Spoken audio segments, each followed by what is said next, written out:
You know, we're only about a couple hours from taking him into custody, and the next stage of this right now is to do those interviews and learn more from him, if he's willing to share that with us, what was going on. And in addition to that, we have to take that information that he provides and look into it with, you know, our victim and our victimology, our witnesses. There's a lot of things here to compare to, and we don't want to just take it from, you know, one particular source before we determine a conclusion about what motive is. Can you conclusively rule out possible terrorism? I'm not going to rule out anything at this point because we're only 24 hours into what it is, and we've just got him into custody from there. Now, I don't want to say that from an alarmist standpoint that we're thinking it's one thing or another. It's just too early to tell. You know, at first that you guys said that he may have been Hispanic, and then you guys backtracked a bit because of his race, but do you think it played into the shooting at all, his race, ethnicity, anything like that?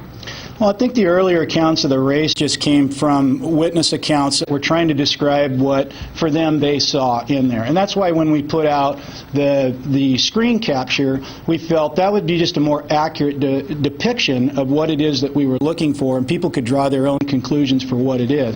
Now, did that lead to the motivation in this shooting? We won't know until we get further down the road in our investigation and learn more about you know what his intents were. Do you have any ties to any of the victims at this point that you know of? That I know of right now, no. But I want to reserve the right to reverse that later on if we do know it. But at least at this point, the initial information, it doesn't appear to be. Like a random crime at this point in time. Yeah. We've heard that his ex-girlfriend may have worked at Macy's. Do you have any information that would lead you to believe that? I don't have any information at this point to share on that, because here again, you have to understand, we had hundreds of tips come in from the point of the event yesterday all the way through, you know, up till the time of the arrest. And in addition to that, we had, you know, 20, 30 or more witnesses that we were interviewing. And so we have to take all of that information and cross-check it, and, you know, including, you know, people's assertions that, you know, certain relationships were there. You know, we found at different points in the investigation some lead or tip that we were running felt pretty strong and firm, only to find out it wasn't. So I think we have to be very careful in these not to, you know, magnify the incident unintentionally. Anything else found in his car? Any other weapons or anything? So we don't search the car right away. We've taken that car into custody, and part of what's going to go on next is through part of tonight and certainly all through tomorrow, we'll be applying for search warrants for vehicles, any personal effects, residences, and locations. And the vehicle is one of those that's on the list to do.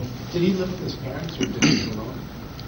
I'm not certain on that. I'm not certain. I believe that he had a residence, but I don't know what all the connections were. Here again, and part of that is because they're still doing the lineages and connections on where he was at. We just know that it was residenced over in Oak Harbor. Is your father cooperating right now? Family members and father, siblings, are they cooperating with investigators? Yes, we've been in touch with the family, and we have a very good working relationship with them.